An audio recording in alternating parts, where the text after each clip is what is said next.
你可以说这几款导弹有没有打给美国看过？我特别要讲，还真的打过，对，而且还真的打中过靶船哈。在这个2022年的时候，它分别从中国的东南部大概是江西这个地方的导弹发射阵地，跟这个它的西北地方甘肃这边分别发射2枚不同款式的导弹，不同时间、不同地点发射，但是却在同一个时间可以命中南海的靶船。所以这几款大杀器，我想说中国大陆不是在吹牛的，它确实有这个能力。但是我觉得美国来讲的话，他当然他不愿意去赌这个。在伊朗的战情，尤其现在最新川普的放话要抹除掉整个伊朗哦。那么伊朗现在则是喊出要圣战，洲际弹道飞弹预估他说了可以飞到射程到纽约跟华盛顿。以色列的部分则是开始备战7000枚的飞弹，中国大陆则是送出了它的超高音速的武器来压境吗？中东的开战倒数，今天一起来做关心3个火线话题。今天请来宾特别帮我们做解答的是，中国大陆这一波是真的会把它的武器，我们看到的是各种的飞弹持续的搬进中东吗？那如果真的搬进来的话，美国的林肯号即将到的林肯号还是王牌吗？还是成为一个废铁呢？等一下我们会一起做军武面的关注。再来看到是川普现在嘴巴上面喊的是要抹除伊朗，而且接下来就是林肯号也快要到中东地区了，它到底会不会按下一个开战的关键呢？还是演一出吓人的心理战而已呢？这是第2个问题。最后今天也会来关心，当伊朗喊着要圣战，以色列则是传出要对伊朗打7000枚的飞弹，这一场仗可能从哪一个点会开始失控？是伊朗先出手，还是以色列会来先做清算？就这些议题，我们会一起的来做关心。好，赶快来看到这个是最新消息，中东战事随时引爆，因为川普已经说过，最快他很快就会下令对伊朗来做动手了。那么我们来看到，只要能够推翻伊朗政权，来自以色列的说法，我们愿意承受来自伊朗700枚飞弹的轰炸，也在所不惜。确实，现在伊朗已经做好了这个完全战争的准备哦。伊朗现在说呢，正在为以色列的最后一战做足了准备，这是来自于最高领袖哈米尼军事顾问说的，并且警告了川普，只要你敢动伊朗的最高领袖哈米尼的话，那么我们就等于是你在向整个伊斯兰世界宣战了。接下来伊朗就有可能做的反制是号召世界各地的伊斯兰士兵上去，一起共同发起圣战。我们要来看到除了在这个外交上面、政治面的喊话，在军事上，伊朗也有所新动作了。目前来看到的是它的这个洲际弹道飞弹。伊朗在获得了俄罗斯的批准之后，首度完成了射程高达1万公里的洲际弹道飞弹的试射。范围是足以涵盖在美国的纽约跟华盛顿的，这是来自于 X 账号的最新报道。来看到美国国防部听到这个消息之后，已经进入了高度的戒备，增调它的防空系统来到中东。另外一方面，我们要来看到中国大陆的武器现在又有什么的新进展呢？最新消息我们要来看到的是来自于 X 的账号，也特别做了一个分析，说中国大陆的各种高超音速巡航或者是滑翔飞弹在内已经逐渐的往伊朗这边送过去。X 博主 War 也特别做爆料了，大陆近期伊朗收到了大陆的红旗9B 防空飞弹系统之外，还有至少16架的中国军用运输机直忙的奔往德黑兰。而川普最新发文，他也说了，如果我真的如外界所说，你们要把我暗杀的话，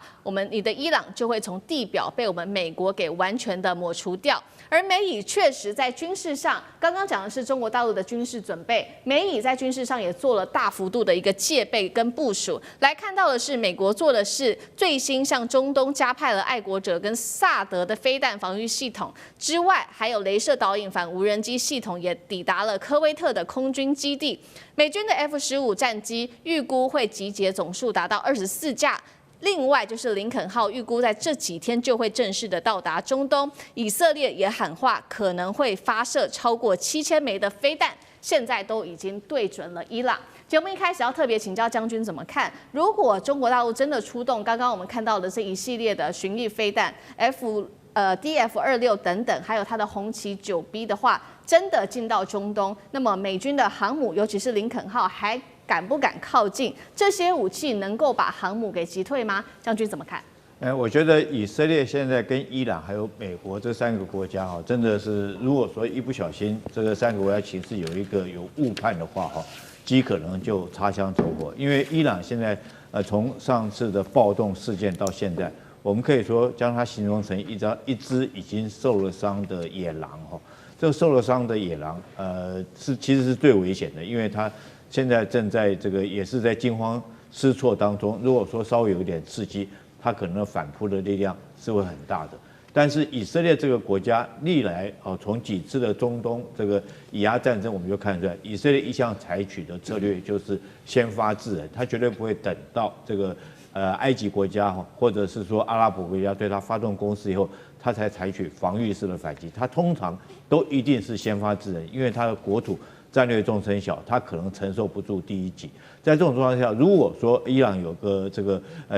个风吹草动，那以色列会不会就采取以往的战略先发制人？那对于伊朗来讲的话，他现在也处于在这个受伤的状况之下。那如果说美国这时候对他有任何刺激，他会不会给你来个鱼死网破？就对以色列或者对美军在中东基地的各个基地来实施发动攻击哈。那当然这一波来讲，我们从之前有听说过中国将这个这个红旗9这款导弹运送到伊朗，我觉得这可能性是有的哈，因为红旗9属于防御性的武器，它属于这个区域防空的一个导弹，射程概略是200公里。那伊朗可以将它护卫到它的德黑兰或者是它核设施或者重要的军事设施附近来做一个区域的一个防空。当然不可能达到全国都防空，可是对这几个地方来讲的话，它只要防护它自己本身领导阶层，避免被斩首的可能性是有的。但是如果说我认为中国如果说将东风26、东风27，还有鹰击21这几款的这种大杀器，如果说提供给伊朗来讲的话，我觉得可能性是不高了因为这个按照地缘战略来看的话，中国目前也不太愿意将这件事情做得太过头，得罪美国因为毕竟来讲，美国是最大一个这个对中国来讲还是很大一个强权的国家，他不愿意不管在经贸或者是地缘上面跟美国结下这么深的仇怨。那因为这几种武器确实是大杀器，如果说搬到伊朗去对美国来讲的话，它的航母我认为是确实是不敢靠近，因为我们从这个美国现在来讲，我们看到它的航母大概就很少靠近第一岛链附近了，这态势已经很明显了。甚至于在南海那边，我们看到因为中国有东风这个26、鹰击21等等这些导弹，这个美国的航母战斗群也大概都在这个南海的南边这个很少靠近北边，因为他也担心如果说是万一一个擦枪走火，他会承受不住这些攻击。这几款的导弹有几种特性，第一个它都是超高音速所以它速度是快到你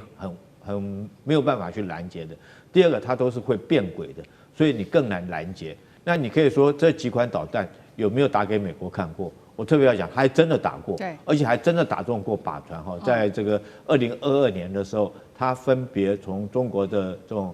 东南部会，大概是江西这个地方的导弹发射阵地，跟这个它的西北地方甘肃这边分别发射2枚不同款式的导弹。那在同一个时间不同时间不同地点发射，但是却在同一个时间可以命中南海的靶船。所以这几款大杀器，我想说中国大陆不是在吹牛的，它确实有这个能力。但是我觉得美国来讲的话，它当然它不愿意去赌这个。那在中国或许双方还可以借着外交，借着高层通话来处理一些问题。那对伊朗来讲，如果说是美国来讲没有办法通话，那可能主要面临的风险是很大的。可是我认为中国大陆大概不至于会将这几款大杀器提供给伊朗。好，针对看起来中东战事一触即发，中国大陆或许看起来还是会特别的留一手，有一些的武器可能还是不愿意提供给伊朗的。那另外一方面，川普呢，他最新我们要来看到美国又部署了哪一些武器？刚刚看到伊朗部署的武器，还有中国大陆给的武器之外，我们来看到美以现在做了什么样子的一个准备。这时候川普也喊话了，他说他有收到一些消息，说有可能暗杀他的消息，来自于伊朗的情报，他自己得到的情报。那他也说了，他已经已经下达命令了，一个密令。如果说他被暗杀的话，他就会把伊朗从地表上抹除掉。这是来自于川普的最新发言。那么，美国跟以色列又祭出了哪一些武器部署好来做准备呢？我们请导播来 take 一下 CG， 包括了美国的官员自己证实的，像中东地区加派了爱国者跟萨德防空系统，还有刚刚讲的反无人机系统 F-15战机林肯号，还有以色列的7000枚飞弹。林肯号都快要到了，川普现在是准备开打了吗？或者是说他还在等什么？那伊朗说他有可能发动的这个圣战，有没有可能扩及成全球恐攻？赖老师怎么看？首先我觉得川普讲的那个他发的密令没有意义了，因为他已经死了，因为他的前提是他如果被暗杀死了，那他已经有密令了，密令就会生效。问题是谁来执行？因为你要把伊朗从地球表面抹掉，你除了核弹以外，核战没有可能。那问题就是你继任者范斯怎么可能说对伊朗8800万人发动核战，去把这个8800万人都杀光？这怎么可能？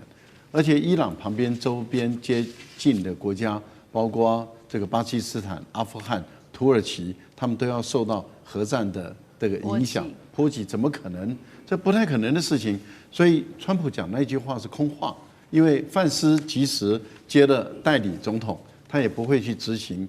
这个川普的这个密令，把这个伊朗从地球抹平。所以这个是讲幼稚的话，很幼稚，3岁小孩讲的话没有意义。而讲的这句话就会不会就把伊朗吓死了？也不会。但是你看美国现在的动作，把爱国者导弹、把萨德系统，它都是防空的防空系统装上去，把这个雷射反导无人机的系统装过去，这个都是属于防卫性的。防卫什么？当然就是要防卫美国在中东地区的军事基地。美国在中东地区的军事基地很多不管是在卡达、在科威特，到处都有这些军事基地。那问题就在于，因为伊朗已经证明他有能力很准确的打击到美国设在中东地区的军事基地，也就是不管是采用这种中程的精准式的超高音速的导弹，或者是采用无人机，都可以攻击美国的军事基地。这也就是为什么川普要把这个防卫性的武器放到这边来，所以这是防卫性的，不是攻击性的。好，那我们来看看它的攻击性的东西。您提到了有关于 F-15战机向中东集结25架，美国去抓一个马杜罗，一个人跟他太太2个人，一男一女，就抓这个马杜罗，他就要出动航母战斗群，而且是最先进的航母战斗群福特舰，然后出动多少战机呢？150架的战机，不是架次，是150架，包括 F-22，包括 F-35，包括 F-16，包括 F-18，包括空中预警机，还有包括电子干扰机，再加上无以胜数的空中这个无人机。你想想看，150架战机浩浩荡荡的跑去了委内瑞拉，才抓2个人。你要用这些战机，就要把160万平方公里的伊朗，有8800万人口，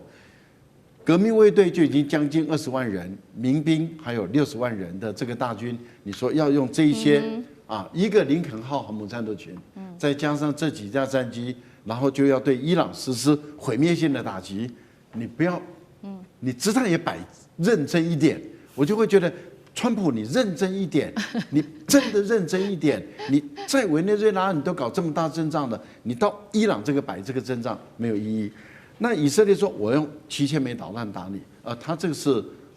威胁性的。为什么威胁？就是你不要打我，我没有要打你，本来就是这个川普要打你，我还劝他不要打你，但是你不要打我，我没有要打你，这代表什么？代表。以色列只是说，如果你真的打我，我就7000枚导弹来伺候你。那这个还是威胁性，这代表什么？以色列并不支持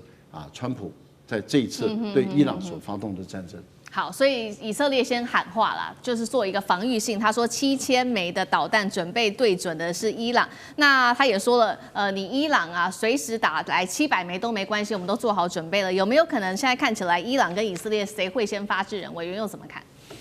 谁会先发制人啊？应该要看美国怎么发制啊，跟以色列、伊朗实在是没有什么太大的关系。以色列能不能承受得住700枚到1000枚的弹道导弹的攻击啊？这个以色列自己来盘算，大概拦截个80%左右，还有200多枚可能会击中。那击中的时候是击中了重要的地方还是不重要的地方？上一次大概有1/10会击中重要的地方，9%击不中那个重要的地点啊。那这样的一个攻击，以色列要不要承受？这以色列自己盘算。那从美国来讲，客观的来说的话，现在美国攻击伊朗几乎是最好的时机，啊，最好的时机，对哈，因为他战略上不会去说我要消灭8000万人啊，或者什么革命卫队，他战略上只有2个，第一个把所有的这些伊朗的教士集团的头大概50个全部铲除，有没有这个能力？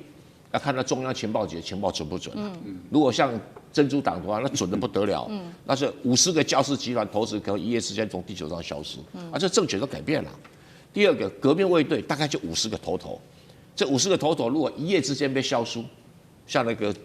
叙利亚民兵一样，那就解决了。所以看他到底情报有多准，如果情报不准的话，那可能还要来个第2次、第3次哦，那就有的精彩了哈。所以他的战略目的就是一方面，如果防卫以色列被击中的几率不要太高，防卫美国的军事基地被击中的几率不要太高啊。那伊朗当然有很多的飞弹导弹，可是大家不要把它看得太厉害。为什么？因为打以色列的弹道导弹它基本上是所谓的液态燃料，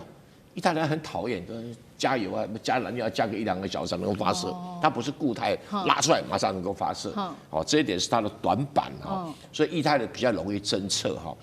那上一次攻击以色列的时候，基本上美军跟英军没有出手，没有空中拦截，所以才比较容易打得中，而且量很大，以色列超出以色列所囤的导弹的数量。那如果以色列真的有7000枚对700枚，不要以色列那台要是我就干了为什么？因为目的是不是要消灭伊朗？目的要铲除教士政权。这个教士政权的满清末年了，坦白讲撑不下去了撑不下去了。那至于刚才厉将军有提到说中国会不会介入？不会的啦，中国没那么笨就扶持一个满清末年的王朝，绝对不可能嘛。何况那些武器都要中国自己去操作，那你去得罪美国，那是中国有本事连台湾都不敢这样打了，还敢去帮伊朗打？不是我笑他，对不对？所以我就讲过，在台湾都不敢打，怎么可能去帮伊朗打？不可能。中东的战事，因为现在看起来是即将要开打的前夕了吗？中国大陆跟美国的军事武器是已经全部逐渐的投入到这个在中东附近的战场了吗？今天会一起的来做关心，尤其现在要看到的是中国大陆强势的它的强援抵达了伊朗，以色列只是慌张急求川普来突袭开战，24架的 F-15E 已经急奔中东了。中美军武巅峰对决，难道真的要开打了吗？今天会一起做解读。3个火线话题，今天请来宾帮我们来特别看，包括了现在特别提到了 X 上面的这个报道上面写说呢，16架的中国军机已经急奔德黑兰了，包括红旗9B 疑似也到位了。这个到底是军事援助，还是等于是中国大陆？难道会真的默默的下场吗？难道中东会出现第3股势力吗？美国在这个情况之下还能当作是没有看到吗？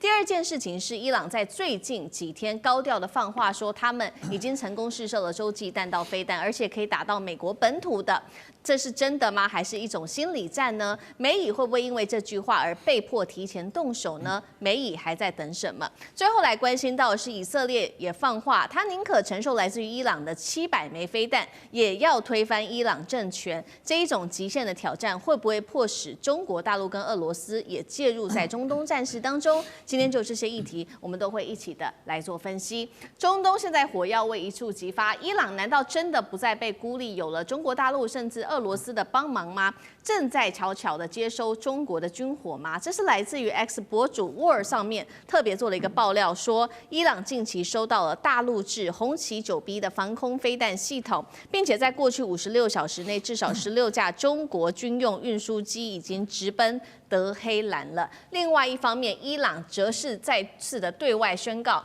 成功试射了洲际弹道飞弹，射程甚至他说直指美国的本土。这样子的一个测试虽然还没有获得外界的一个证实，但已经让国际社会非常的紧张了。而美以在另外一方面则是全力的在加强部署。我们现在看到说谈了好久的这个林肯号，现在已经正式通过马六甲海峡，几天之内就会正式抵达中东海域了。外界预估说，一旦美国的航母正式到达，那么就是开战的倒数前夕了吗？再来就是看到 F-15E 的战机也逐渐到位了，从英国基地紧急空运至中东，数量预估会高达24架。再来看到是4架的 C-17A 的战略运输机已经抵达了约旦的军事基地，甚至是包括了我们看到 KC-130大力神已经落地在以色列了，疑似就是要运送军备的支援，美国要来特别援助以色列。而此刻我们来看到以色列的防长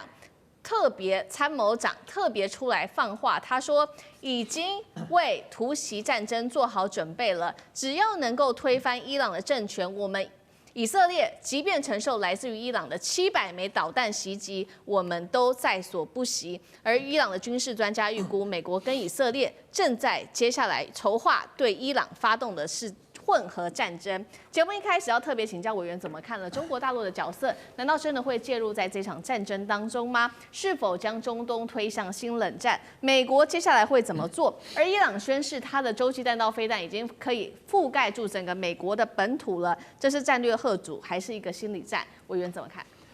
对，我想在伊朗的这个情势的变化当中哦，看到这个来自于北京政府的一些操作，其实不难可以理解到。我觉得中国大陆也好，俄罗斯也好，他们已经看懂了川普在全球下的这盘大棋，真正的目标就是剑指中俄嘛。所以其实我们熟悉中国历史就知道说，当年战国时期，秦国那个时候要一统六国，他采取什么策略？他就采取远交近攻啊，就是对于我没有办法处理的，对于力量过于强大的，我就对他示好，跟他交朋友。然后呢，我麻痹他。我让他在温水煮青蛙的过程当中，我不断的剪除他旁边的羽翼，然后我把我周边能够攻下来的我都攻了。那等我把我自己的这个力量巩固好之后，我再挥军向这个原本我的朋友，我就来开始面对他们了。所以你看到川普在处理委内瑞拉、处理伊朗、处理这个格陵兰，川普几乎没有毫不讳言的在讲的目标，几乎都是剑指中国跟俄罗斯嘛。特别是像格陵兰，他不断的强调，他要拿下格陵兰，就是因为中国大陆跟俄罗斯在这个北冰洋的航道已经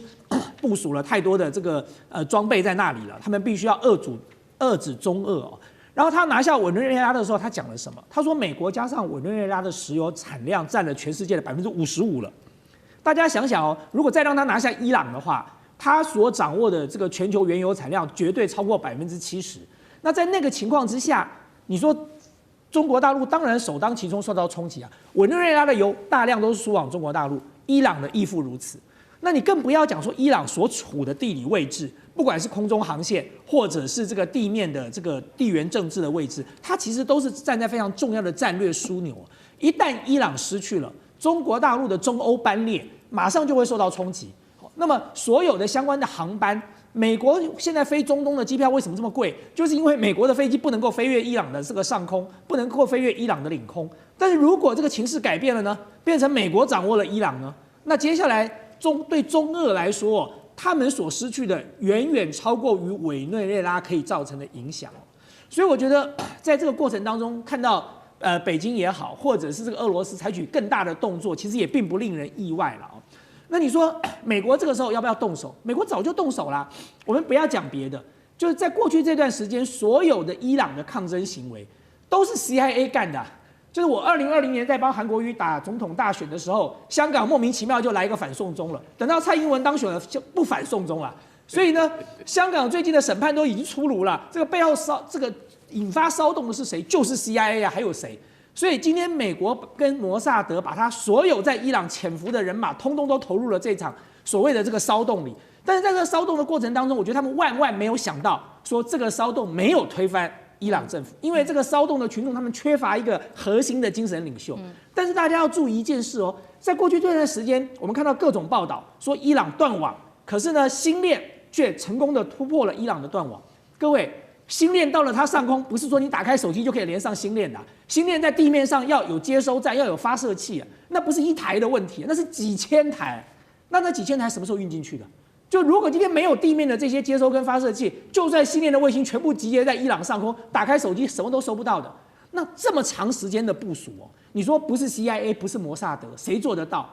所以美国早就动手了，只是说他不敢打地面战而已嘛。今天以色列虽然讲狠话，他说我承受你700枚导弹在所不惜，对我打了你700枚，可是你还是没有办法入侵我的国土啊，因为你离我有距离，而且我国土这么大，你要占领我整个伊朗吗？你要怎么占领？这现在也是美国的难题啊。他就算来了 F-15的这个战斗机，他就算运了再多的这个相关的装备，他就算林肯号到了那里，他还是要地面部队因为那是伊朗，那不是一个这么简单的国家。你美国打伊拉克，美国打土耳这个阿富汗，要不要地面部队？要啊，他要大量的投入地面部队。所以对美国来讲，我觉得他现在最大的两难就是，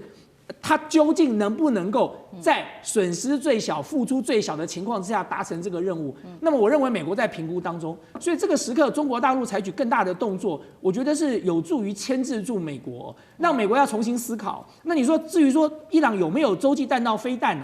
我觉得也不无可能啦，因为其实对中国大陆跟俄罗斯来讲，你要帮助伊朗最好的办法就是让他有洲际弹道飞弹，不管是你给他，或者是你帮助他研发。因为只要他有了，他跟美国就是要做保证相互毁灭。那么美国就要想一想了，就我如果真的要发动战争，或者我让以色列发动战争，我的国土会不会受到你洲际弹道飞弹的攻击？这就是美国要考虑付出的代价了。好，这一场可能即将要引爆的战争，现在看起来也涉及到了中国大陆跟美国，还有俄罗斯等等各个国家的武器的一个对决。那刚刚委员帮我们提到了，现在美国在伊朗这边还是缺乏地面部队，不过现在眼前有包括林肯号逐渐要到位，然后再加上战机等等，有了包括伊朗的方面，他现在拿到的是中国制的红旗9B 等等，还有他的运输机现在运一些武器，真的能够有效的阻挡来自于美以的攻击吗？干哥有怎么看？好，我特别注意到，就是说，中国军用机军用的运输机有16架紧急飞往德黑兰。这句话我特别有兴趣，为什么？你知道，有16架军用运输机，我可以告诉各位，那叫做战略运输机，不是那种我们常常我们自己看到的那种，4个螺旋桨这样巴拉巴拉巴拉那个飞不到的，为什么？它需要空中加油。所以从最简单、最接近的基地，比如说从西安，或者是从那个国内就是说这个比如说湖北的基地，直接飞到德黑兰的话，那一定要大型长程战略运输机，那就是运20，一次出动16架，很多。因为到目前为止，我所知道，中国大概目前有30架运20成军，一次飞那么多去。带的是什么东西？带的就是红旗9。大家可能对红旗9听过很多次，不太了解它。我可以告诉各位，红旗9就是类似俄罗斯的 S400，本来是 S300，但它的提升它的性能已经到了 S400了。有个国家在美国多少次警告的情况之下，他最后还是买了红旗9。为什么？因为他认为红旗9真的好用，它叫做埃及。好不好？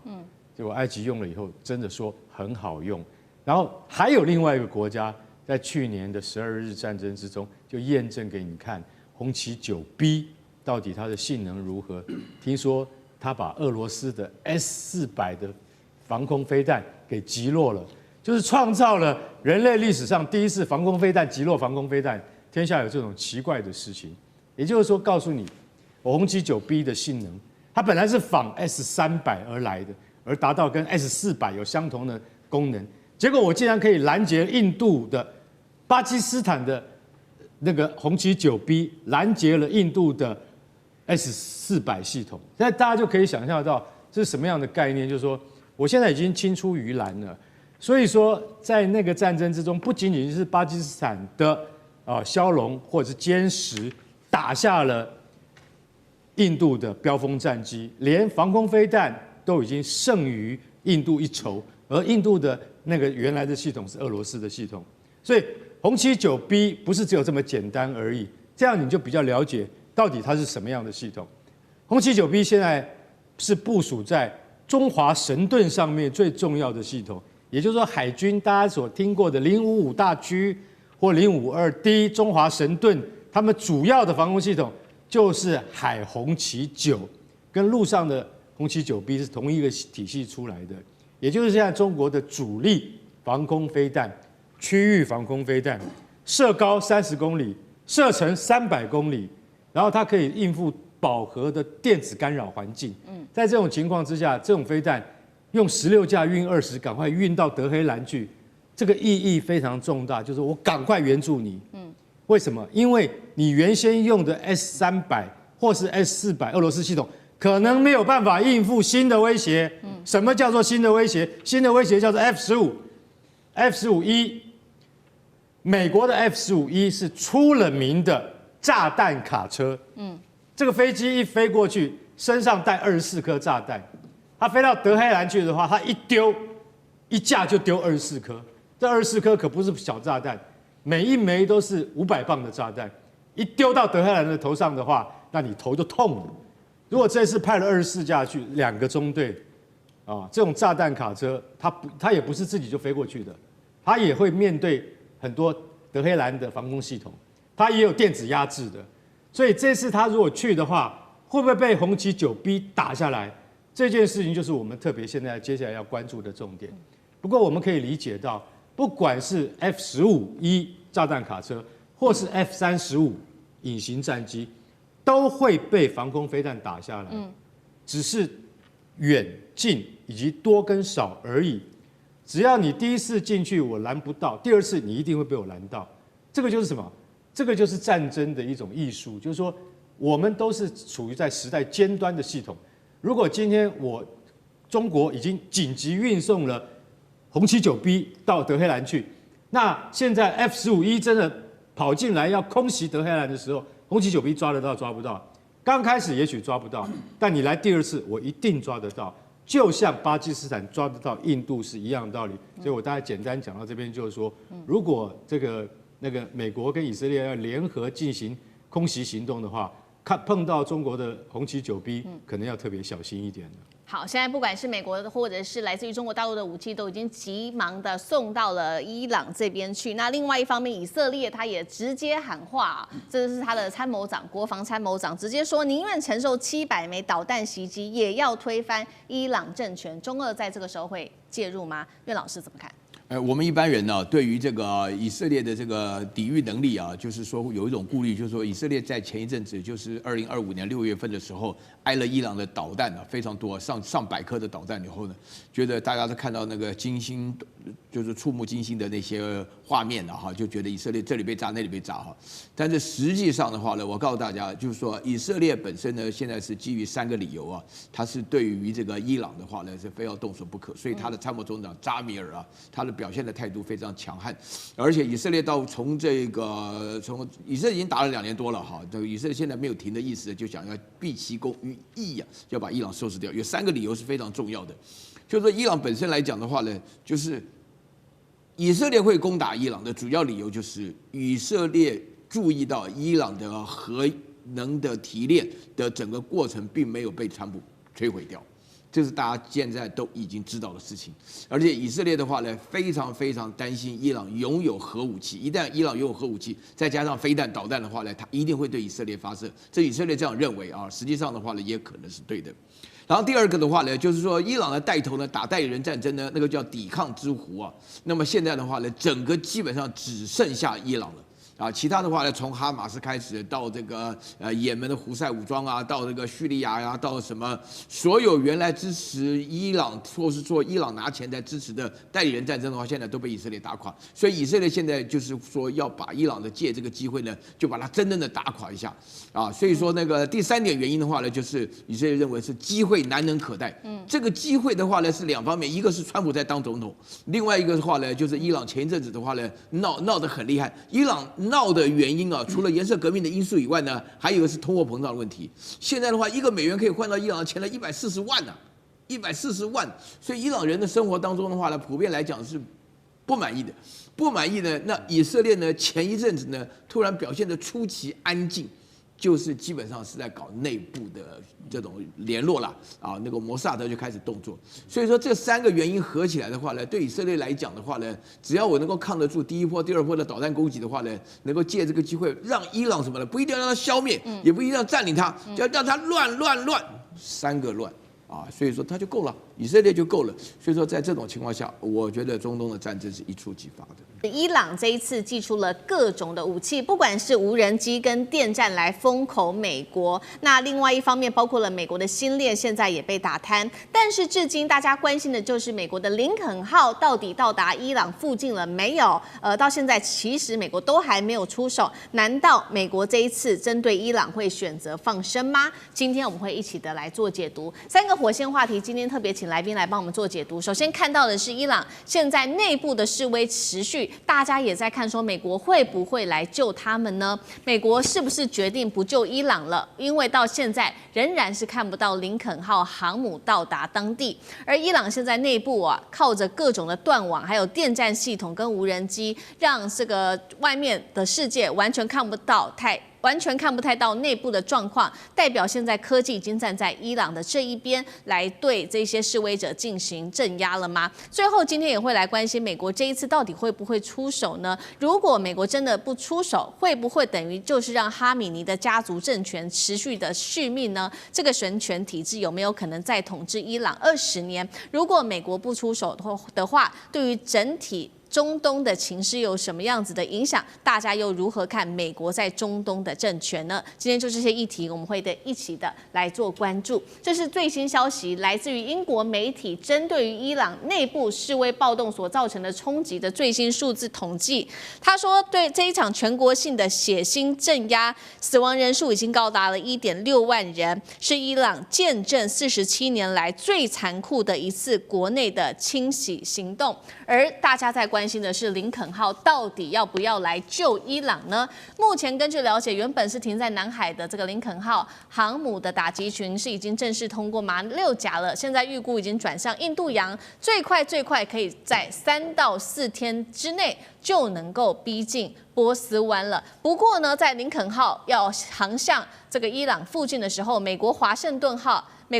顿邮报在这个时候特别开酸了。他说，川普在这一次的伊朗的危机当中是第一次感受到了美国军力的极限。就算他说呢，美国开上了这个林肯号到当地，根本不足以压制伊朗。他如果一旦做这种全面的报复行动，更不要说包括了以色列跟阿拉伯的盟友也都要川普不要去打这一场仗，所以呢，现在伊朗内部就开始怀疑美国会不会就只是光说不做呢，引爆了伊朗示威者对于美国的全面不信任。而真实案例我们也要来看到，是川普先前不是说了吗？针对这些示威者，美国会来营救他们。结果我们看到内部有一个真实的故事，在这几天发生。38岁的这个伊朗示威者，他叫做希尔扎德，他是一名父亲哦。那原本他亲自参与这场抗议，就是认为说背后会有美国的箱艇。在这场示威活动中，他看到他的同伴一个个的倒下。当时伊朗的安全部队在向他开枪的时候，他甚至还相信美国很快就会到达，没有想到他最后身亡了，也没有等到美军的援助，留下了一名12岁的儿子，发生了这样悲惨的故事。其实，在伊朗有非常多的个案，我们没办法一一的报道。那节目一开始我们要来特别关心到，就是林肯号迟还没有开向伊朗周边，已经重挫伊朗人民对于美国的信任了吗？所谓美国在中东的军事存在，还剩下多少真实的威慑力？大使怎么看？对，其实这一次整个的这个暴动啊，伊朗政府多次对外说，他说这个就是美国跟以色列在外部策动，内部的反对派啊，那么里应外合的一次活动啊。那这个东西当然美国不会承认啊。不过川普讲的这个中间啊，大概是个今年初开始，去年底开始啊，慢慢爆发的。其实爆发的原因主要是经济，因为伊朗的这个物价、通膨跟它的汇率啊，三者都变得非常的糟糕。那让伊朗老百姓这个生活上感觉到大不如前啊，前景也不好。所以呢，开始是从伊朗德黑兰的大市场大巴扎开始的。那个有几个商家开了贴了标语，然后这些一开始就从这里开始，那结束也在这里结束。因为最近有一个大陆的一个在这个伊朗的一个做学问的一个学者，他最近刚回到大陆，有人访问他那个情况，其实他的感觉是伊朗从头到尾没有失控，可是他看到的大部分都是德黑兰地区。然后有的时候有高有低，可是他在伊朗见到的这种群众运动来讲，规模是中等的啊。那问题就是说，伊朗这个这一次呢，不是只有在德黑兰有这个抗议事件，伊朗30几个省一半的省份通通动起来了。那这个动起来就变成有人说，就是说这可能是有组织性的，有组织性。尤其你知道，伊朗这个靠近库德族的地区。有库德族的分离主义运动，长期跟伊朗中央政府在做对立的。那另外还有就贝鲁兹的部分，也是有贝鲁兹分离主义，那长期在跟这个伊朗中央政府做对的。那当然这些地方它本来就是有组织、有目标的一种反抗中央政府的作为，当然动乱会比较大。那所以大概差不多有30几个省中有一半，通通有这个所谓的示威抗议事件。那可是另外一个角度看，就还有一半没有事啊。对，伊朗是有120万平方公里、9000万人的国家，所以这次事件的话，就是说星星之火可以燎原，可是它并没有燎原。那这个过程中呢，美国一开始川普总统给予他们的资源是非常非常强的，可是是口头上的。对，可是军事行动有没有动？没有动。为什么呢？因为12月底、1月初的时候，这个事情开始的时候。川普那个喊话，西方社会对于伊朗内部的反话，对于他们的支持是非常非常强劲的。包括在那个美国已经度过了将近半个世纪的巴勒维总统的儿子，巴勒维国王的儿子巴勒维2世，也开始积极喊话，说你们必须不要放下武器，你们要继续这样子你们才可以达到你们目的，不断的喊话。那西方媒体也帮他们一起造势那可是呢？到了1月8号，这个事情可能是比较严重的时候，这个教士政府他们就开始要断网。一断网之前，川普就说：“你们如果要开杀戒的话，我就要派军队去了。”然后那个时候才派这个林肯号往这个中东方面去。可是呢，没有多久，川普就说了一句话：“川普说他们打电话给我们了，意思就是说教士政权打电话来了。”这个我当时觉得就是一个给自己下台阶的，也就是说情势现在控制了，那些在内部再怎么样，在街头上抗争的人，你们不要怕他们政府已经跟我们美国人直接在讲了。那一方面也是给予这些在街头上抗争的一种精神上鼓励，另外一方面的话，他也是找一个台阶下，并不是说我没有行动，我们支持你们，让你们在街头抗争，结果你们现在可能会被歼灭的时候。他总是要有一些说法嘛，那个说法就是说，我们已经怎么样，跟你们的政府联系上。那可是这个事情1月8号以后，这个伊朗政府就革命卫队上街头，大肆捕人呐，而且那个时候死伤有人说2000，有人说4000，BBC 讲的最多 ，BBC 当时讲2000人，可是美国有人权团体说大概500多一点人，那到底多少的话不知道。可是呢，川普呢？就警告说，你们不能抓到枪毙的人。可是呢，到了大概十几号的时候呢，12号吧，川普又对外说，我告诉各位，大家放心，这个伊朗政府已经同意不把抓到那个800个抗议者杀掉，不杀他们了。所以川普从头到尾就说，既然如此，我就没有必要用兵了，所以就到此结束了。所以你说，如果说你今天你是跟美国跟以色列政府讲好说，我们这个时候起义举事，然后我们把这个现在的这个教士政府政权把它推翻，那你们到是时候你们来帮助我们，从头到尾都没有等到的话，请问你如果是参加这一次这个动乱的，这些组织，或者是你会不会对美国、对以色列，如果说他们就跟这个伊朗政府讲的是他们这2个国家在幕后策动，你会不会产生很大的一种挫折跟一种失望？对，好。现在目前就是我们可以看到，因为川普他目前都只限于口头，没有任何军事上面的行动。刚刚大使帮我们回顾了整个时间轴，所以导致了伊朗内部人民是对于川普有极度的一个不信任。那另外一方面，在伊朗内部则是持续的扩大在军事上面对于自己境内的一些限制，尤其现在断的就是网络。他们全国境内9000万人的网络现在政府是直接从8号开始直接打断，顺便呢，大家非常看好的就是美国新链神话也直接被打破了。我们来回顾一下，当时在1月8号那一天，伊朗它封锁它的网络30分钟内，竟然网络流量直接暴跌98.5%，等于是直接全国断网了，并且出动的是这个军规级的手段来干扰美国的星链卫星。CNN 说了，星链已经成为伊朗当局的封锁重点的目标，靠的是什么？来看到 CG 上。伊朗它动用了哪一些国家级的电战3连杀？首先，第一个我们看到是射频再加上 GPS 的干扰，直接削弱了低轨卫星的连线，让这个讯号就变得非常的断断续续的。再来就是因为呢，星链它的经济门槛很高，过去2年之内，虽然说已经送了5到10台的星链设备到伊朗，但是对于9000万人口的伊朗来说，还是非常的太少了，杯水车薪啊。最后是伊朗它无人机可以去猎杀这些星链系统，因为星链设置的地方太明显了，不管是在屋顶或空旷处，伊朗政府是直接派出无人机来做巡逻，就把这些星链给这个巡逻抓到啊，所以。这个路透社也引述了这个使用者证实说，星链只能在部分地区勉强的使用，而且呢连线是很不稳定的。干哥又怎么看这一次伊朗全面断网，加上干扰卫星、出动无人机猎杀等等电战资讯封锁，对于这一次来说，是伊朗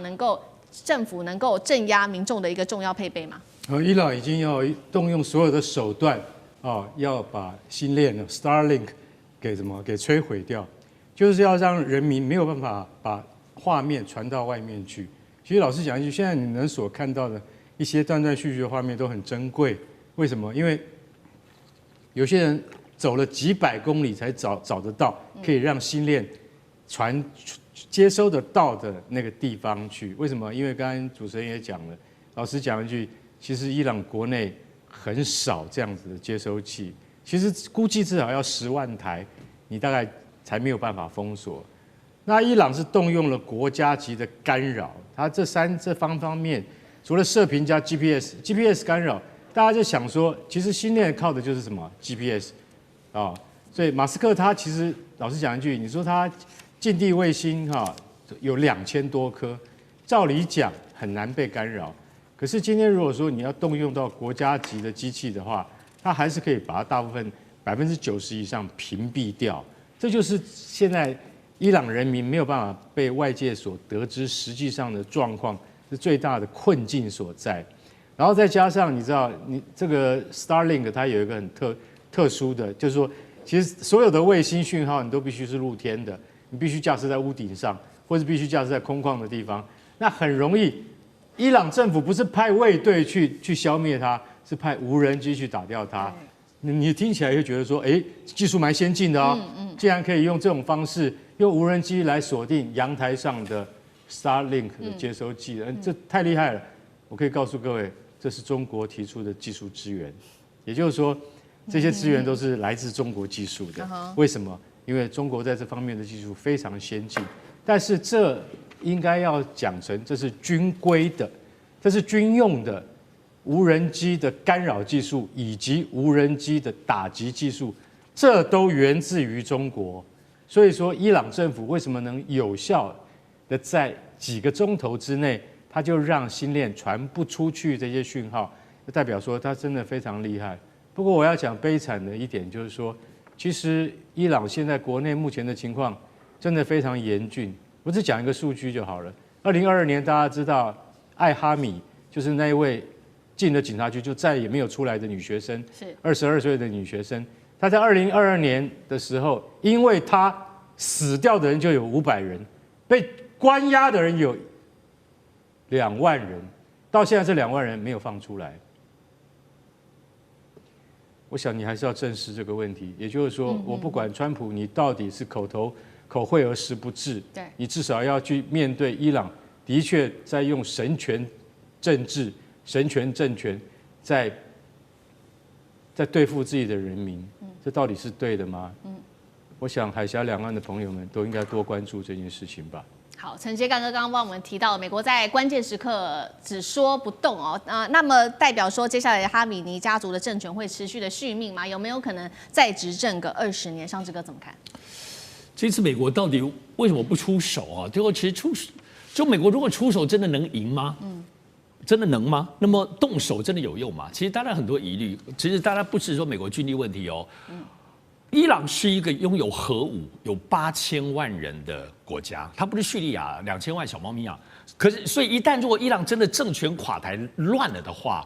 到最后关头，核武这些东西的技术是会流到恐怖分子。所以这次我们在思考这些政治跟军力的计算里头，其实还要思考这些像核武生成的问题哦。所以伊朗到底能不能乱？而且要知道，其实伊朗长久以来就是它是不是外力能够轻易摧折把它打破的？因为它跟所有的政权政治不一样。第一个，它是穆斯林；第二个，它在伊朗的政权有它所谓的这种类似由宗教维系着政治。政治的核心不是我们的民主政治或者什么选民投票、民众投票，它是宗教的信仰作为核心，它是一个大家长制。整个伊朗8000万人，你最后看这个国家哈米尼，它其实是一个难以想象，自古以来的大家长制，到现在都没有断绝的一个独特的政治体制，所以不是我们现在在估算这种西方喊话能够做的。所以，而且要知道政权的垮台这件事情其实是很微妙的。大家以为就打没有，其实我觉得海明威有一句话在这次 BBC 的评论里头有提到，它叫做一开始是渐进的，然后要有一个突发的东西。这是什么概念？其实我们在中东，在很多的政权的体制当中，它最后能够推翻政权，首先第一名能够成功的是叫做军事政变，第二个部分就是全面内战。通常要在这样的情形之下的话，他的政权才会真的推翻。所以，但是你看这一次的抗争，虽然没有说很声势浩大，但是是商人、学生、基层来说，他们是为饥饿而战。他们不是真正的要推翻政治，而且这里头最大关键，我认为是什么？部队还是效忠的，我认为这是最大的关键。而且抗争后续无力，他跟先进，因为你要在联合国制裁2015年到现在，他们上层社会政权都还有钱东西吃。真正没有能力持续的就是基层啊，所以这跟其他的民主社会的抗争不一样。所以我认为这几个关键因素看得出来，美国最后评估不会轻易打的原因是这些原因。川普现在喊可能会来进行开战，正式进入倒数。伊朗方面也非常强势，现在说据传媒体报道，号召了1000万民兵之外，还手握这一种高超音速的武器，希望能够来做反制。如果再加上中俄的战力的话，他们会不会一起出手，还是会袖手旁观呢？中俄伊是否会一起来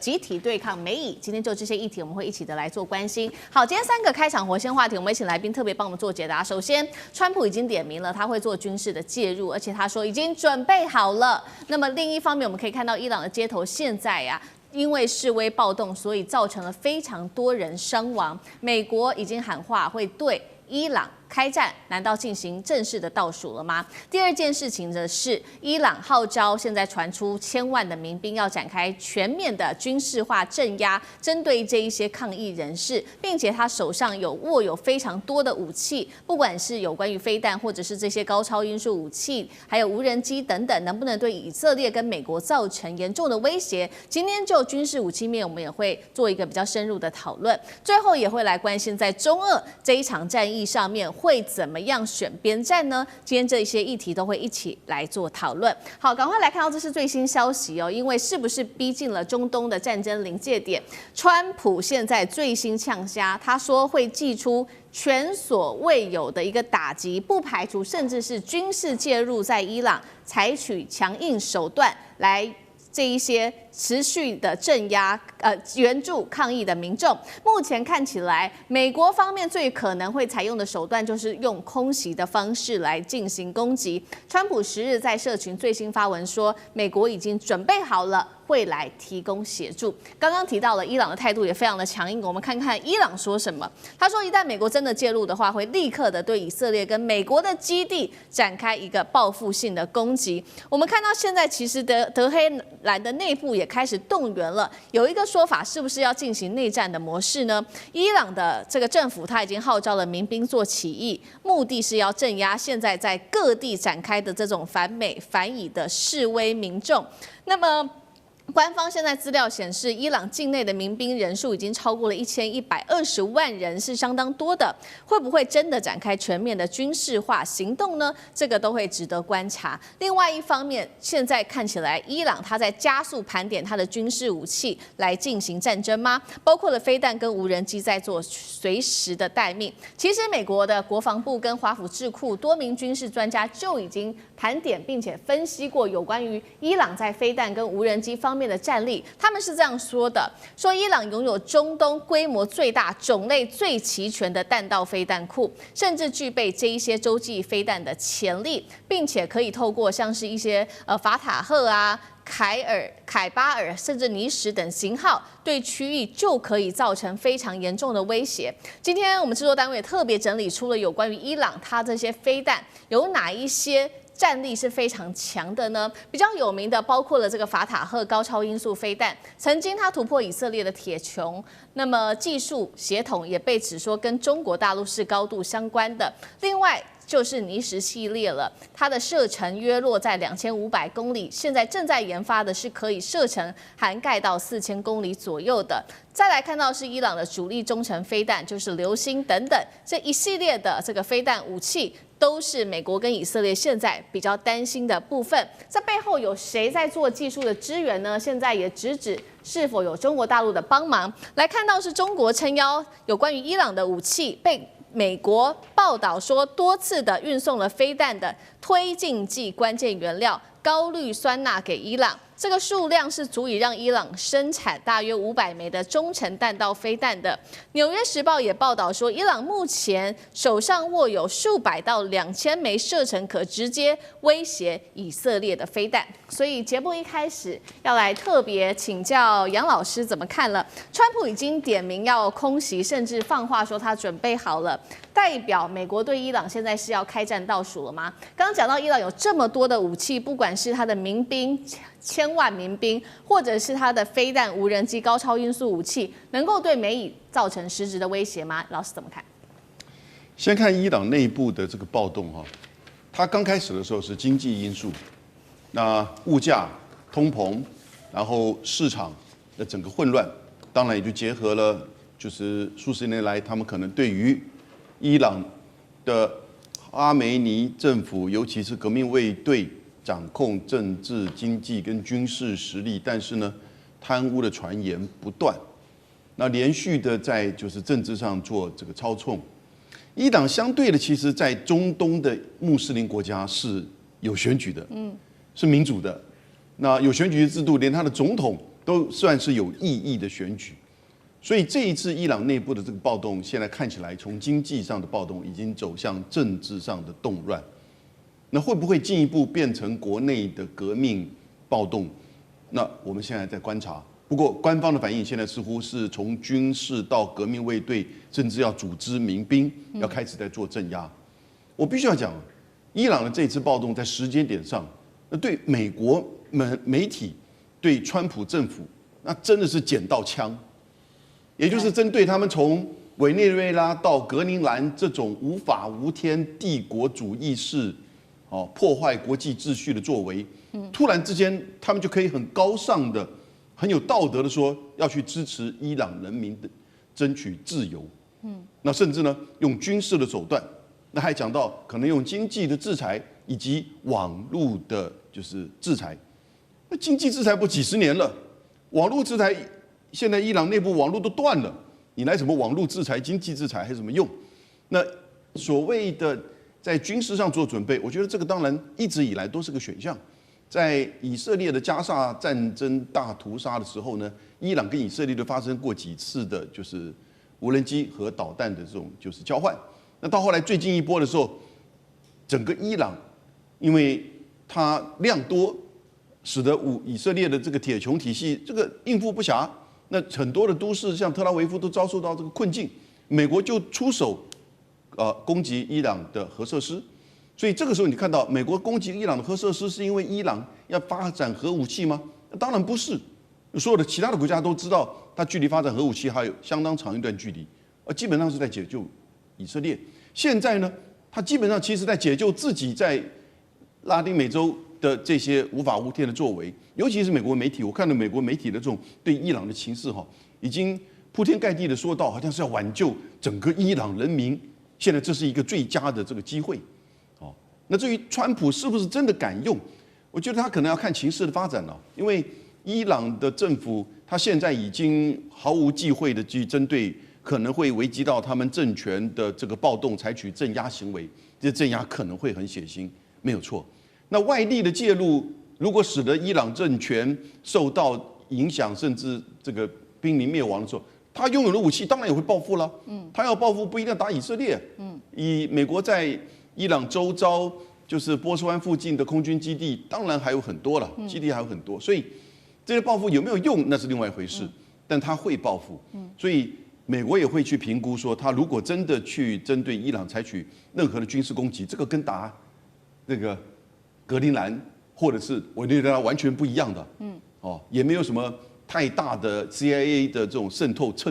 这个能力。不过呢，他当然可以把持续就是伊朗内部的动乱继续的就是恶化。那会不会因此能够帮到伊朗的暴动去改变政府？我们也不知道。而伊朗如果真的暴动持续，政府更替的话，那下一步伊朗会走到哪里也很难讲。这个国家这么大的人口，那在这边这么的重要，拥有这么多的这个军事武力，未来的发展会很混乱。好，同样问题也要请教蔡委员怎么看？那因为刚刚耳麦也有收到最新消息，是美国的议员最新放话，他说在今天晚上会终结伊朗的暴动，是说今天晚上似乎是不是就会开始动手了？第一个问题要特别请教委员。另外就是刚刚伊朗讲到嘛，他号召了不管是1000万民兵，或者是他的各种飞弹、无人机、高超音速武器，真的能对美以造成威胁吗？没办法，因为民兵是地上作战的，美国、以色列没有那能力用地面武力来入侵伊朗，但是空中轰炸就不可避免。只是这个空中轰炸有没有办法像贝鲁特大轰炸那样的轰炸能量？现在大家在观察是不是有这个能量。因为贝鲁特大轰炸了好像40几天吧，就几乎把贝鲁特全部瘫痪了。这是最主要的美国跟以色列可以采取的。而轰炸的对象呢，一定是伊朗的党政军教派组织以及它的所谓的弹道导弹的弹药库或发射地点。那这个美国已经调查得很清楚了，所以轰炸只是看伊朗能够躲得多厉害，那反击得多快。那第二个，伊朗几乎完全没有像样的防空导弹，完全没有。啊，既然没有防空导弹的话，美国的轰炸机啊，这个以色列的轰炸机啊等等，就可以如入无人之境。那这个伊朗是非常非常吃亏的啊。然后第三个，伊朗啊，这个残余的洲际弹道导弹或者什么高超音速导，我是不相信伊朗有高超音速导弹的，因为到目前为止都是媒体在说了，没有看到有任何一个军事技术上的杂志评估过这个事情。那他攻击以色列是难免，攻击美军基地是不可避免的，但攻击会有多少的战损，那不知道啊。以色列就要自己去加强了哈，自求多福啦。然后美军空军基地那倒不是问题，因为美军空军基地真的美军没多少人了，对，所以问题也不大哈。那破坏力也不可能太强，因为美军的防空力量还是有的哈，所以我们就看看它怎么发展。那只是说，伊朗的政权，这个教士政权，在经过1波、2波、3波的大轰炸之后，还有多少生存的实力啊？这是有待观察的。但是我相信，美国现在自己知道，他没有办法消灭这个教士政权，但是会严重弱化这个教士政权。这个教士政权可以说是贪污、贪婪，还有暴力，还有什么欺侮老百姓，搞得民不聊生啊。那受的好处都是教士集团跟革命卫队拿走了，国防军要钱要不到，那个真正的财政部收税收不到，一般老百姓做生意都还要付钱给革命卫队。你说这个政权怎么可能持续很久？而这个暴动刚好是给这个美国跟以色列来了一次的机会。对，那这种机会的话，中国跟俄罗斯根本没有插手的余地，也不敢插手。好，所以确实哦，这场暴动现在其实仍然在持续当中，给了美以可以介入的一个机会。我们帮朋友更新一下这场暴动目前的最新进度，其实已经有100人死亡，数千人被捕了。那么伊朗持续的是镇压、血洗多个城市，特别看到的是一些比较惊心动魄的画面，包括伊朗它的德黑兰急诊室人满为患哦，已经急到护士都来不及做 CPR 等等，伤者大约是落在20到25岁的年轻人，目前看起来是最多的。很多人不管是眼睛啊中弹，或者是穿过后脑等等，非常的严重。现在伊朗的医院里面都已经挤爆了。我们也持续来看到中俄接下来的角色是什么，会不会来协助伊朗？老师怎么看？我想大家必须要了解一下，就是说中国大陆而言，中国大陆跟伊朗之间没有任何军事同盟关系。中国大陆唯一一个有军事同盟关系是根据1961年7月11号跟北朝鲜签的这个就是中朝友好互助合作条约的第2条，它根据这个有。那其他呢，它可能有很多跟它友好的政权面临军事威胁的时候，其实他也从来没有去插手，甚至呢有这个华裔啊，像印尼排华，他也会直接跟印尼政府讲，你是在屠杀自己的公民，你知道，不是因为他是华裔，我们就应该有任何人。所以，中国大陆啊是这个不建立军事同盟，不去干预他国内政，然后也没有任何这个对于伊朗的条约内这个义务。但是呢，我是觉得大家应该审慎啊去思考这些消息。西方媒体啊，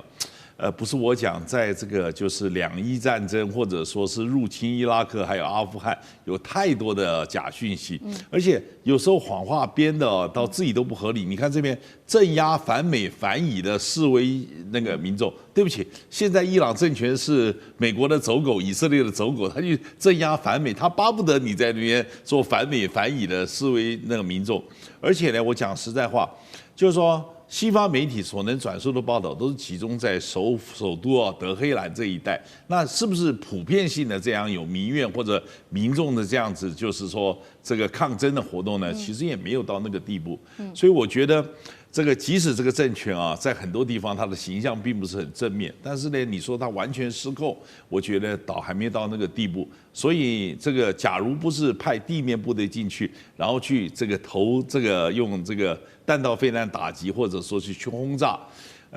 我可以讲说死伤是难免，但炸不出民主，也轰不出自由吧，对不对？所以美国呢，基本上来讲，嘴巴上讲了一套，但是使用军事手段，绝对是得到相反的效果。以色列这次批准的最新行动叫铁拳行动，美以如果真的行动了，会在72小时内打伊朗吗？美军会派出他的地面部队吗？另外一方面，第二件事情，我们来看到伊朗的反制，包括他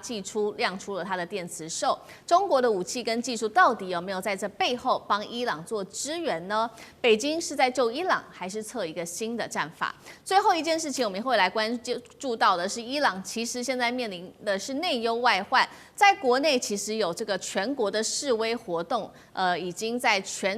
他们的全国蔓延。那伊朗另外一方面还要面对这个开战的倒数计时，在此刻，中俄的军演跟武器的援助能够阻挡得了美以的攻击吗？今天就这些议题，我们都会一起的来做关心。刚刚特别提到的这一场中东战火倒数计时，就是因为以色列的内阁已经正式传出，已经批准了这一场铁拳军事行动，72小时会对伊朗来发动突袭。我们要来特别看到的是，其实呢，种种的迹象都显示有可能战争是一触即发的。来看到旁边的阿拉伯联合大公国已经规划了在靠近沙烏地阿拉伯的边境，为以色列新建可以容纳超过800人的一个军事基地。如果这个计划成真的话，以色列正规军会是首度的把他们的常驻放到阿拉伯半岛常驻军哦。另外一方面，我们也可以看到紧张情势现在在升温，其他国家看在眼里，也开始在伊朗这边紧急的撤侨。几个国家特别明显，俄罗斯在过去24小时内已经出动了3架专机，紧急撤离自己的人员。澳洲跟中国大陆也同步启动了整体的撤侨行动。伊朗的官方现在研判了，他们认为美国跟以色列确实正在实质的筹备军事的行行动，马上就会做动手了。另外一方面，伊朗的革命卫队空军也已经开始在自己的境内西部地区全面的活动，为的他们已经讲得很清楚了，除了对抗自己民众示威之外，对外还有这种外部势力的干扰，他们都想要来做镇压。那么伊朗也祭出了相关的反制哦，以色列祭出了这个铁拳计划，伊朗则是秘密研发它的电磁兽系统。现在呢，这个电磁兽啊，已经正式的进入战略服役了，目的是要瘫痪对方的通讯、无人机跟精准打击能力的一种反杀的杀器。好，节目一开始要特别请教厉将军怎么看了。先是以色列批准的这一场铁拳行动，72小时真的开战倒数了吗？这会是斩首还是一场全面的战争？地面部队美国的部分会马上进来吗？伊朗则是有亮出它的电磁兽做反制，能够瘫痪美以的空优，再加上无人机吗？背后中国的角色又是什么？厉将军怎么看？我认为说美国跟以色列这场仗一定是如这个箭已经在弦上，非打不可了哈。那为什么会这样呢？因为我们从去年6月13号到6月25号，以色列跟伊朗彼此互相用空袭的方式作战。我们从这场战争里面就可以看出来，伊朗对以色列已经是也可以称之一场不对称的作战。因为以色列它这个主要的作战战力，包括战机，包括地面部队，都比伊朗要强很多。但是伊朗可以借着这种高超音速导弹，可以打垮以色列，这是不争的事实。那对以色列来讲的话，这是危急存亡之秋，尤其他国家没有任何的战略纵深。那如果说是当以色列强大，或者是他的导弹弹药库数量多到可以再一次对以色列发动攻击，那我觉得以色列将会遭遇到灭国之灾。在这种状况下，从历次的以阿战争5次的以阿战争，我们都看得到，以色列一直是采取一种策略，就是先下手为强。所以这次我相信他还是会先下手为强。那现在我觉得这场战争已经展开了哈。刚开始这个不是靠着就是所谓的这种军事武力的作战，而是靠一场情报或者是群众战已经展开了。所以情报战我们看到，我认为摩萨德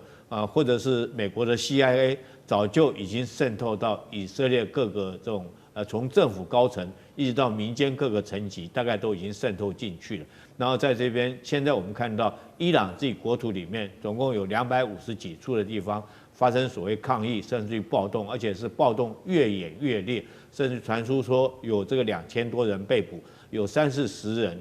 这个已经上升的这种状况。我认为这个背后一定有美国或者是这个以色列摩萨德情报站的力量在里面。那第二个，在经济战方面，我们也看到以色列这时候对他们或者是美国是不是对伊朗也实施相关的经济跟情报战，让伊朗在短短的时间之内这个通膨突然爆炸了这么严重，这个原来一张地铁票在不到24小时从7万里尔拉涨到10万里尔拉，只是一张地铁票，它通膨速度是超乎想象。所以伊朗老百姓当然生活不下去，在这种状况之下，我觉得紧接着下来就是实质上的军事行动。那我认为这是军事行动，那以色列也会吸取上一次这个6月份那次去年6月份战争的一个作战经验，它当然绝对具有100%的空中制空作战的能力，但是它上次缺少的是地面作战。那我认为它会主要针对2个目标来做打击。第一个目标就是斩首作战针对哈米内尼，对他来实施斩首作战；针对这个伊朗的这种精神领袖、最高精神领袖来实施斩首作战。那第二个要打击目标，也就是他最担心的核子武器来做打击目标。所以我认为这次除了说是之前延续制空作战的优势之外，另外也有可能采取地面的行动，但是这个地面行动应该不会是采取全面入侵，因为伊朗国土面积非常广大，那你全面入侵你要用的兵力是非常的庞大，那美国大概也不愿意再做重蹈阿富汗的覆辙，所以我认为他会采取的是这个委内瑞拉的这种模式，就是用特种部队进去里面然后对这个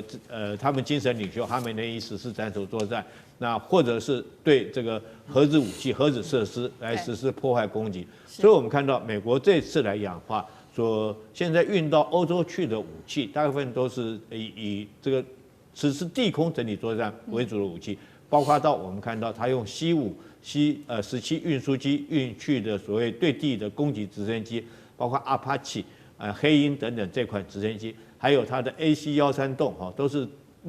空对地实施直接支援打击的这种武器。那如果再搭配它的三角洲特种部队，我认为对于他们所谓的核设施来实施直接攻击破坏、物理性的破坏，还有对它的哈梅内伊实施斩首作战的可能性是非常高。那目前看起来，伊朗在这方面虽然说他们的这种总司令也放话出来说一定会坚强抵抗到底，可是我们要有待观察。我觉得在民心已经失去的状况之下，伊朗到底还有多大的一个抵抗的持续力？我觉得跟去年6月份是不太一样的。那你想要只靠一个软性的电池作战，就想要瘫痪掉美国跟以色列？大家不要忘记了，美国跟以色列来讲的话，在科技作战、在电池作战，它的作战能力绝对不会比你伊朗还要差。那你国家已经穷了那么久，那我觉得说，你这个伊朗的抵抗可能这个实质效果不大，反而是后续来讲，我们看看中国跟俄罗斯会怎么样出手到什么程度来帮伊朗，这倒是后续值得必须要观察的一件事情。好，厉将军特别帮我们整理，可以看到现在战事一触即发，现在说倒数72小时，将军特别帮我们提到，接下来美以采取的策略可能会包括了有在制空、还有地面、特种部队等等做这个斩首行动，打倒哈米尼之外，包括了这个还有他们的核武设施。那另外一方面也要看看这个伊朗接下来的反制。请张将军来帮我们看他这个电磁兽的反制系统到底有没有功能啦，就是瘫痪美以的空优跟无人机，还有刚刚特别提到说，那有关于这个中国大陆跟俄罗斯又可以帮到哪一种程度？张将军怎么看？我看呢，这个以色列跟美国来动手对伊朗动手，我们可以看得说要有个对照组，就是委内瑞拉。那委内瑞拉91万平方公里，但是在伊朗的话，它的面积就比较大，将近2倍，164万平方公里。换句话说，要对伊朗动手，难度是比委内瑞拉要高得多。那在这个方面，我们可以看有很多相似的状况。第一个，双方收入都低。你要看伊朗它现在也非常贫穷，因为经过美国40年的经济制裁，它的国民所得才4300块美金。你看多少？这只有大概台湾的1/9。换家穷到民不聊生，4300，然后人口又多，8800多万呢，快要将近1亿的人口。伊朗是换家它经济的包袱是非常沉重。第二个，社会非常动荡，示威不断，然后到现在为止，已经在示威还有这种冲突当中，已经死亡最少45个人了。你看看，这比在委内瑞拉动荡还大，因为已经死那么多人。所以对立非常的严重，它就让人民跟这个社会动荡，人民跟政府之中是相互的对立。第三个，间谍内应，委内瑞拉有内应，里应外合。那现在在伊朗也是里应外合。上一次的时候，我们在去年2025年，以色列还有美国派的这个 B2的幽灵轰炸机这个轰炸，竟然还有无人机是从这个伊朗内部起飞攻击伊朗。这都是以色列安排好的。我们换句话说，这一次的行动是摩萨德跟美国的 CIA 中情局合作，那这样又不一样。我们知道那一次的美国还有以色列在去年冲突对这个伊朗实施这个攻击的时候伊朗完毕之后处决了好多的间谍，处决的报那个媒体上我都有看到。那现在有没有？我认为还有。那这样子的话，换句话说，又是里应外合，那这样对伊朗动手。我认为不是光只是72个小时的这些动手，我认为先军事上这个极限施压，让伊朗这一方面的军事上的压力非常的沉重之后，再动手，再下手。我认为2种，第一个，我认为擒贼先擒王，先斩首，对哈米尼以及他最高的政府的领导阶层动手，因为他现在有培养一个叫做理查巴勒维理查巴勒维现在流亡海外就是美国要培养的嘛。对。这巴勒维他是以前是王，理查巴勒维他是王储嘛，把他们除掉之后，他才可以回去领导这一些这个反抗哈米尼领导的这些社会大众、平民百姓所以你看，美国他都有预先培养这些人。那您刚才所说的这个中国大陆所提供的电磁受，我认为这个管不管用？美国跟以色列会用反辐射飞弹的，你一发射电波，反辐射对着你电波就下去，你这样怎么？你发射电磁波是软杀，以色列跟美国可是硬杀哦，反辐射直接把你炸掉。以色列跟美国对伊朗会动用3个战略目标，第一个防空飞弹，因为这个对无人机也好，对轰炸机也好，或者对逆中战机也好会有威胁，先把这些防空飞弹把它除掉。第二个关通系统炸掉，美国不是对这个委内瑞拉炸掉它的关通系统雷达站嘛？一炸掉之后变瞎了。虽然逆中战，但是不要忘了，以色列或美国也会派出 F-15或者 F-16，这还有甚至有美国可不可能派 F-18的超级大防风？这个不是逆中，那但是把它炸瞎，是这个样啊。那这样子，第3还有什么？第3个炸机场，这个伊朗也是有一些机场啊，那这样子的话，伊朗的空军空防几乎都没有了。我们看，但是伊朗有一个好处是在什么地方？德黑兰的首都，首都在内陆，不是像这个我们讲到的委内瑞拉就在海边啊，对不对？这个卡拉卡斯就在旁边啊，就在海边一进来就到了。但是德黑兰不一样，德黑兰在里海的南端，在内陆是沙漠地带，人口800多万，所以这个就有困难度了。所以，但是美国的 CIA 跟以色列的摩萨德的情报机构可能会做得很好，还有在太空中的人造卫星可能会掌握他们的动态，因为他们有时候也会通联。那我认为还有一个就是看一看美国最近几天呢，在五角大厦附近的披萨店，披萨店生意好不好？披萨店生意如果稍微高一点点的时候，那还没有要动手，一到巅峰的时候，那披萨店忙不过来啊。那这个大量的这种我们讲的外送的一直在忙了，就是要动手了。我认为伊朗要赶快去看那个披萨店，这是很准的，对，就跟汉堡店，披萨指数就来了。换句话，这个方面呢，一个是斩首行动，另外一个还有一个就是刚才厉将军有讲的核武设施，上一次还没有打完。我认为那上次那个 B2 幽灵轰炸机啊，派了6架带了12枚专利炸弹的，很厉害。但是问题是还没有全部破坏。为什么？所以这次要动手，我认为就是为什么要动手，不是光为哈米尼哦，他们已经有内应有情报。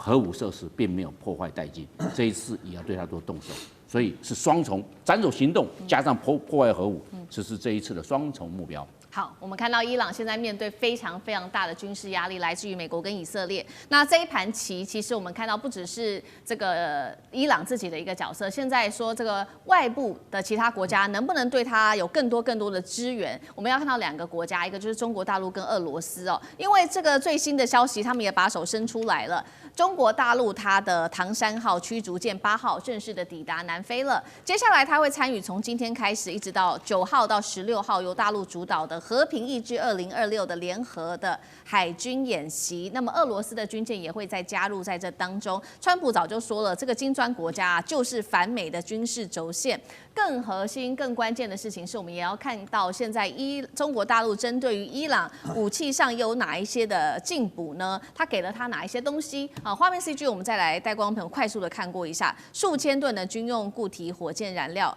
飞弹零组件、长程防空飞弹系统，传出还有下定了100架的歼10C， 接触到了包括了红旗9B 跟歼20，还有这个神农的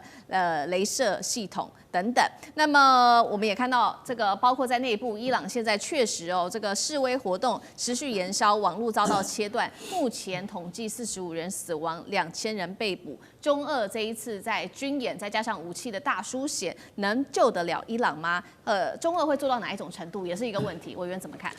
其实坦白讲，伊朗从上一次的美国长程的这个奔袭轰炸之后，就从来没有放弃过要把伊朗打趴这件事情。所以上一次在美国做了那一场这个非常短暂的攻击之后，其实伊朗心中大概一直都没有买单过了，他心中一直在犯嘀咕，他也不认为说这个伊朗的这个核武设施真的被摧毁了，只是碍于川普的面子，他只好吞了。所以在过去这段时间，其实伊朗一直都没有停止下来了。就他认为这个以色列一直都没有停止下来，他认为伊朗是他最大的威胁所以他无论如何要把伊朗打趴为止他这才能够消除他心中的隐忧。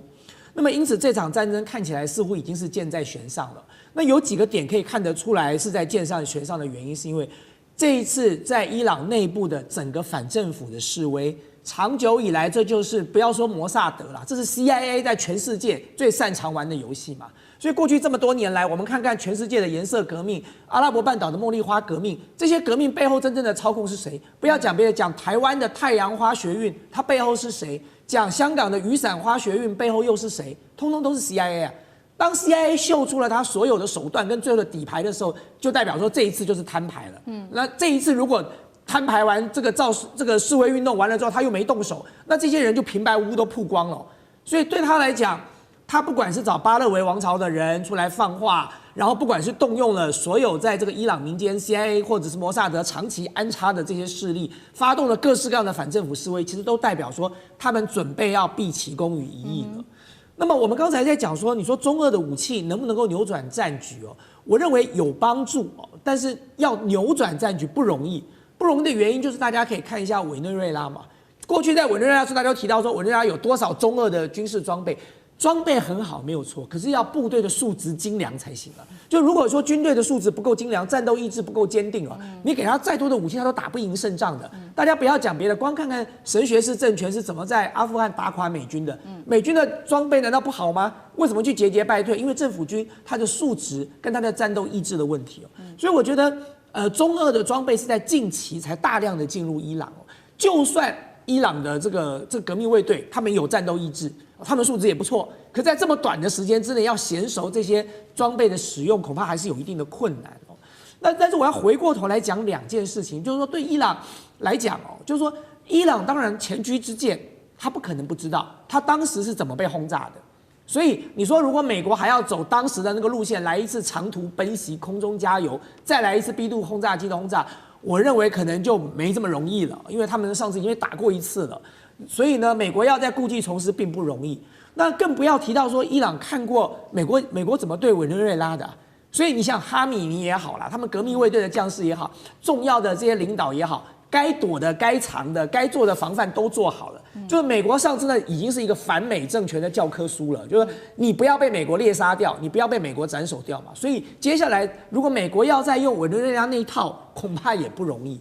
那你最后你看到的就是最有可能的，就是像刚才两位将军提的，那就必须真的展开实质的攻击了，不是这么简单的外科手术式的这个斩首就可以解决掉了。好，那就算美国跟以色列在这一单赢了，我也不认为长远来讲对美国跟以色列是一件好事了。当然，对以色列来讲，他可能也不在乎，反正他结的仇够多了，他也不多加这一拖。但是对美国来讲，大家不要忘记哦，伊朗不是委内瑞拉。伊朗还有宗教的力量是存在的，所以全世界的恐攻恐怕又要再度兴起了嘛。当你今天把伊朗这样子猎杀掉了，然后政权把它推翻掉了，你真的认为你就可以把伊朗整个吃下来了吗？巴勒维王朝当时是怎么垮的？巴勒维王朝如果有真的这么英明、这么神武的话，当年不会垮的。所以今天你再把巴勒维王朝找回来，就跟你当时把伊拉克、把阿富汗拿到之后，你找了傀儡政权来是一样的。你能够支撑多久？美国接下来要不要驻兵？接下来反过来的反政府示威，就是其他的这个现有的这个伊朗现在的这些宗教力量了。那么巴勒维王朝应接得过来吗？所以接下来美国要不要陷入伊朗这么大的一个泥淖里头啊？对美国来说，恐怕要这个仔细的好好考虑了。那当然，你说对川普来讲，他可能不在乎，但是这个长远的后果，美国就必须要来考虑来承担了。好，谢谢委员。那我们休息一下，马上回来。地缘政治、美中之争、战略价值、强权崛起、小国生存，现在与未来洞悉事件走向，掌握世界脉动，全球观点尽在环球大战。